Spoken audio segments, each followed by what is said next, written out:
बांग्लादेश में बवाल और निशाने पर भारत। जी हां, पड़ोसी देश में हालात बेकाबू हैं और इस बार सीधे तौर पर उंगली उठी है भारत पर।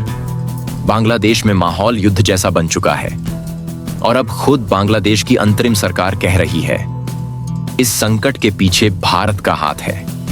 ये कोई बयानबाजी नहीं, बल्कि खुद chief advisor professor Muhammad Yunus का बयान है, जो बांग्लादेश के राजनीतिक भूकंप का ट्रिगर बन चुका है। ढाका में नेताओं से मुलाकात के बाद यूनुस के प्रेस सेक्रेटरी शफीकुल आलम ने कहा, देश युद्ध जैसी स्थिति में है, भारत की वजह से हर प्रक्रिया ठप है, हम फिर गुलामी की ओर लौट रहे हैं। 12 मई को आवामी लीग पर बैन लग चुका है, जो मानी जाती है भारत समर्थक पार्टी। इसके बाद ही बांग्लादेश में हालात और अस्थिर हो गए।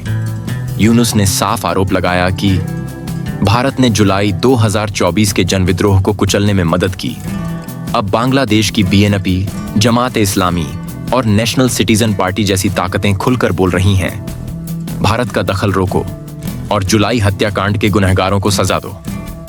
सवाल यह है, भारत को क्यों टारगेट किया जा रहा है? जवाब दे रहे हैं यूनुस के करीबी नेता महमूद उर रहमान मनन्ना।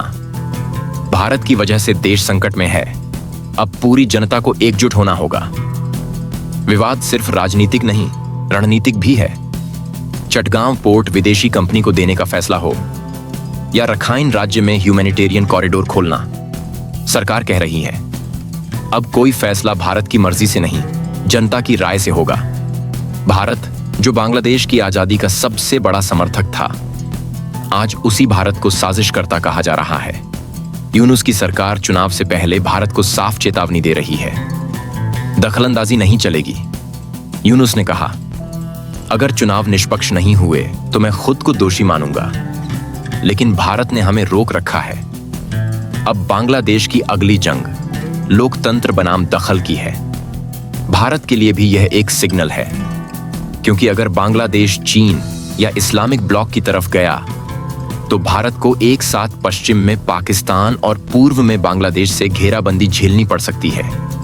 तो क्या भारत अब बांग्लादेश की राजनीति से पूरी तरह हट जाएगा, या फिर ये सिर्फ एक और कोशिश है भारत को वैश्विक मंच पर घेरने की?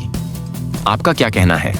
नीचे कमेंट कीजिए और बताइए, क्या बांग्लादेश अब भारत से दूरी बना रहा है? जय हिंद।